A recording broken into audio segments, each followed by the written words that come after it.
নমস্কার, তোমাদের সবাইকে সানা স্মাইল এডুকেশন সেন্টারে স্বাগত জানিয়ে আজকের ক্লাসটি শুরু করছি।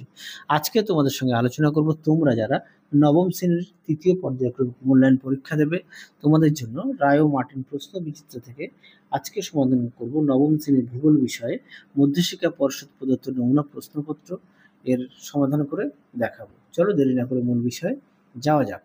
প্রথমে দেখো বিভাগ কয় কি আছে। এক দাগের উঁচু স্থান থেকে দিগন্ত রেখাকে দেখতে লাগে, উত্তরটা লিখব বৃত্তাকার, অপশন ক এ।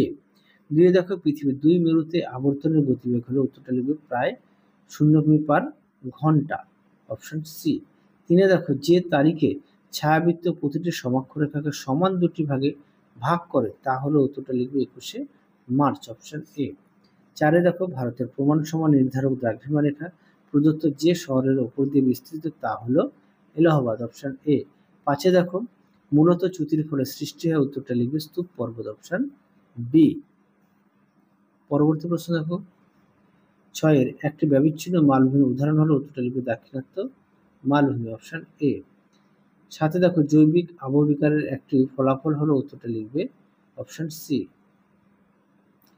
আটে দেখো কি আছে, আট জায়গায় প্রশ্ন উত্তরটা হবে কার্বনেশন, অপশন বি। নয় জায়গায় কি আছে, ঘূর্ণিঝড়ের বিপর্যয়ের আকার ধারণ করার সম্ভাবনা থাকে ভারতের, অপশন এ, জনঘনত্বপূর্ণ উপকূল অঞ্চলে। তারপরে দেখো দশে কি আছে, একটি অপ্রচলিত শক্তির উৎসের উদাহরণ, উত্তরটা লিখবে ভূতাপ শক্তি, অপশন বি। 11 দাগে দেখো একটি কয়লা খনি অঞ্চলের নাম লেখো, উত্তরটা লিখবে ঝরিয়া, অপশন এ। 12 দাগে দেখো প্রদত্ত যে জেলাটি পশ্চিমের মালভূমি অন্তর্ভুক্ত তা হলো, উত্তরটা লিখবে পুরুলিয়া জেলা, অপশন ডি। 13 দাগে দেখো উত্তরবঙ্গের অর্থনীতির মূল স্তম্ভ হলো, উত্তরটা লিখবে চা শিল্প, অপশন সি। তারপর দেখো বৃহৎ স্কেলের মানচিত্র হলো, উত্তরটা লিখবে অপশন ডি, 1:100। পরেরটা দেখো বিভাগ ক্ষয় কি আছে, সত্য মিথ্যা, এক দাগেরটা হবে ঠিক, দুই দাগেরটা হবে ভুল, তিন দাগেরটা হবে ঠিক, চারের উত্তরটা হবে ভুল। তারপরে দেখো কি আছে, পাঁচের উত্তরটা হবে ভুল, ছয়ের উত্তরটা হবে ঠিক, সাতের উত্তরটা হবে ঠিক। পরবর্তী দেখো কি আছে, এক দাগে শূন্যস্থান পূরণ। চন্দ্রগ্রহণের সময় চাঁদের উপর পৃথিবীর ছায়া পড়ে, দুই আছে নরওয়েকে নিশীথ সূর্যের দেশ বলা হয়, তিনে দেখো উত্তরটা হবে 12 ঘন্টা, চারে দেখো তিব্বত মালভূমি আন্তঃ পর্বতীয় মালভূমির উদাহরণ, পাঁচে দেখো দক্ষিণ ভারতের শিব সমুদ্র একটি জলবিদ্যুৎ কেন্দ্রের উদাহরণ, ছয়ে দেখো মালদার পূর্বাংশের ভূমিভাগ বরেন্দ্রভূমি নামে পরিচিত, সাথে দেখো ভূ বৈচিত্র্য সূচক মানচিত্রের ভগ্নাংশ সূচক স্কেল হলো, দেখে নাও 1:50।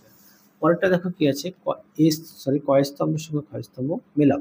এক দাগের প্রশ্ন উত্তরটা হবে বি, দুইয়েরটা হবে এ, তিনেরটা হবে ডি, চারেরটা হবে সি। তারপরে দেখো একটি বা দুটি শব্দ উত্তর দাও। এক দাগের প্রশ্ন কি আছে, 85 ডিগ্রি 30 মিনিট পূর্ব দ্রাঘিমার প্রতিপাদ্য স্থানের মান কত হবে, উত্তরটা লিখবে 94 ডিগ্রি 34 মিনিট পশ্চিম। দিয়ে দেখো একটি বদ্বীপ সমভূমির নাম লেখো, উত্তরটা লিখবে গাঙ্গেয় বদ্বীপ। তিনে দেখো কি আছে, তিনে আছে কি একটি বদ্বীপ সমভূমির নাম লেখো, উত্তরটা লিখবে গাঙ্গেয় বদ্বীপ, সরি এটা তো বললাম। তিনের আবহবিকার ও ক্ষয়ী ভবনকে একত্রে কি বলা হয়, উত্তরটা লিখবে নগ্নি ভবন। চারে দেখো গ্রানাইট শিলা গঠিত অঞ্চলে কি ধরনের আবহবিকার দেখা যায়, উত্তরটা লিখবে গোলাকৃতি আবহবিকার। পরবর্তী দেখো কি আছে, পাঁচ দাগের চিত্রকলাকে কোন শ্রেণীর সম্পদের অন্তর্ভুক্ত করা যায়, উত্তরটা লিখবে সাংস্কৃতিক সম্পদ। ছয় দেখো কি আছে, পূর্ব ভারতের একটি তাপবিদ্যুৎ কেন্দ্রের নাম লেখো, উত্তরটা লিখবে ফারাক্কা। তারপরে দেখো সাতের জনসংখ্যার বন্টন কোন ধরনের মানচিত্রের সাহায্যে প্রকাশ করা হয়, উত্তরটা লিখবে ডট মানচিত্র। আটে দেখো ভারতের ভূবৈচিত্র্য সূচক মানচিত্র প্রস্তুতকারী সংস্থার নাম কি, উত্তরটা লিখবে ভারতীয় সর্বেক্ষণ বিভাগ। তাহলে তোমাদের এই মধ্যশিক্ষা পরিষদের আমরা সমাধান করে দিলাম বিভাগ ক আর খ, গ ঘ উটা সমাধান করে দিলাম না, কারণ তোমাদের 1 থেকে প্রায় 15 নম্বর সেটের সম্পূর্ণ যে বিভাগগুলো আছে ক খ গ ঘ সমস্ত বিভাগের ছোট বড় সমস্ত প্রশ্নের উত্তর সমাধান করে দেখিয়ে দিয়েছি। তোমরা সেই প্রশ্নের উত্তরগুলো এই সেটের মধ্যে পেয়ে যাবে, কেননা একই প্রশ্ন বা বেশিরভাগ সময়ই দেখছি রিপিট হচ্ছে, সেই কারণে আর মধ্যশিক্ষা পর্ষদের বড় প্রশ্নের উত্তরগুলো দেখালাম না। তাও তোমাদের যদি কোনো রকম সমস্যা হয় অবশ্যই আমাকে কমেন্ট বক্সে প্রশ্নটা লিখে পাঠিও, তার উত্তর তোমাদের আমি ঠিক পাঠিয়ে দেবো।